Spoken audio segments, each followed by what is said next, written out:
Assalamualaikum warahmatullahi wabarakatuh. Salam sejahtera, Om Swastiastu, Namo Buddhaya. Salam akal sehat, presisi tinggi. Salam kebajikan, Rahayu Rahayu. Sufi Ilmiah Channel, sebuah labirin yang mengungkap hakikat spiritualitas dalam perspektif ilmiah eksakta. Melalui pendekatan spiritual kuantum, kita jelajahi ketersambungan dan kebersambungan antara kesadaran, ilmu pengetahuan, dan ketuhanan menuju hakikat ma'rifat. Kali ini kami akan membahas lebih lanjut tentang metodologi dalam bertarikat. Tentu yang kita sampaikan adalah Thariqat Naqsabandiyah Khalidiyah Nusantara sebagai sebuah thariqat arwahi yang pastinya lebih fokus pada eksplorasi ruang rohani. Sebagaimana setelah kita sampaikan pada bahasan terdahulu bahwa dalam metodologi bertarekat dimulai dari baiat, kemudian zikrullah atau tawajuh, kemudian suluk dan ubudiyah. Bahasan kali ini adalah tentang zikrullah atau zikir.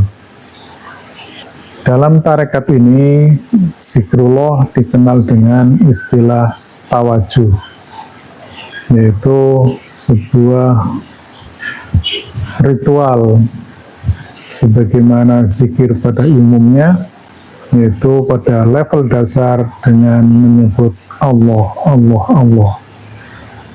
Namun zikir yang dilakukan adalah secara sir, jadi tidak diucapkan oleh lisan.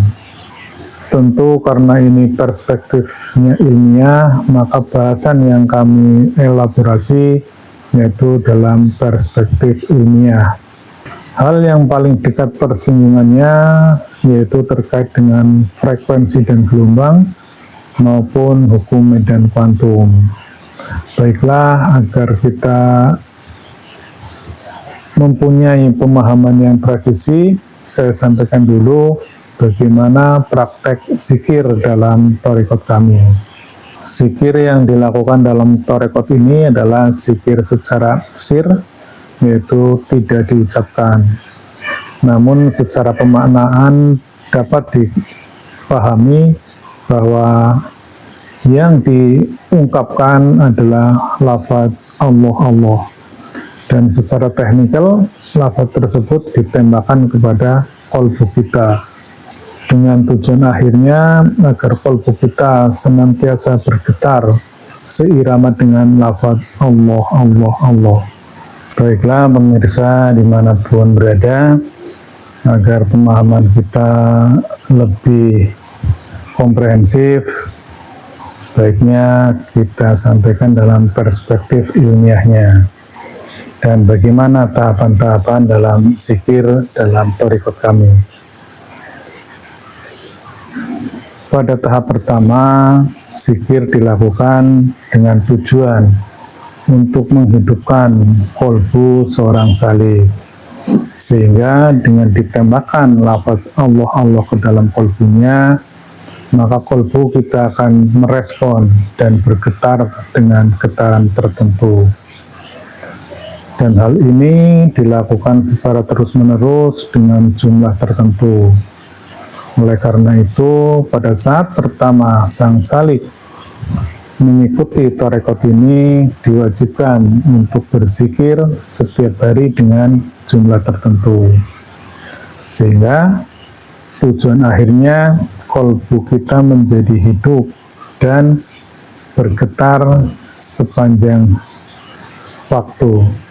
Kemudian pada tahap kedua kita mengenal zikir tawajuh, yaitu zikir yang dilakukan secara bersamaan dan di situ sudah terjadi semacam penyelarasan frekuensi ruhani antara sang mursyid dengan saliknya. Sehingga pada saat kolbu sang salik sudah hidup, sudah bisa bergetar, maka dilakukan penyelarasan frekuensi pada saat tawajuh. Tawajuh adalah proses pemindahan energi ruhani dari seorang mursyid kepada sang salik dalam rangka menyelaraskan frekuensi ruhani. Proses tawajuh ini biasanya dilakukan setiap seminggu sekali. Tujuan akhir daripada kegiatan tawajuh adalah terjadinya penyelarasan frekuensi ruhani antara salik dengan mursyidnya. Dan kemudian tahap yang ketiga adalah tahap efek resonansi.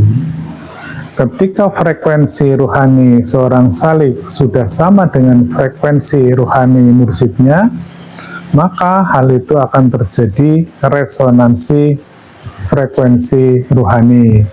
Sehingga ketika seorang salik sudah sampai pada tataran ini, maka keduanya bisa saling memanfaatkan, baik oleh salik sendiri maupun oleh mursyid. Seorang mursyid yang mempunyai murid yang banyak atau salik yang banyak dan tersebar di berbagai daerah, maka ketika melaksanakan tawajuh secara bersamaan, secara simultan, seorang mursyid akan mampu melakukan akumulasi atas frekuensi-frekuensi yang dihasilkan oleh murid-muridnya, baik yang ada di satu tempat yang bersamaan ataupun di tempat yang berbeda. Dan hal ini dalam teori metafisika, seorang mursyid dapat mengumpulkan menjadi sebuah energi metafisika, dan ini pengaruhnya akan sangat dahsyat. Lebih lanjut, secara lebih detail akan kita jelaskan pada episode berikutnya.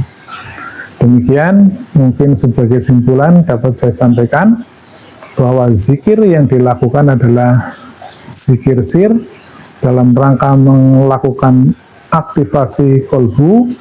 Kolbunya dapat bergetar setiap saat. Selanjutnya akan dilakukan penyelarasan frekuensi ruhani antara salik dengan mursyidnya.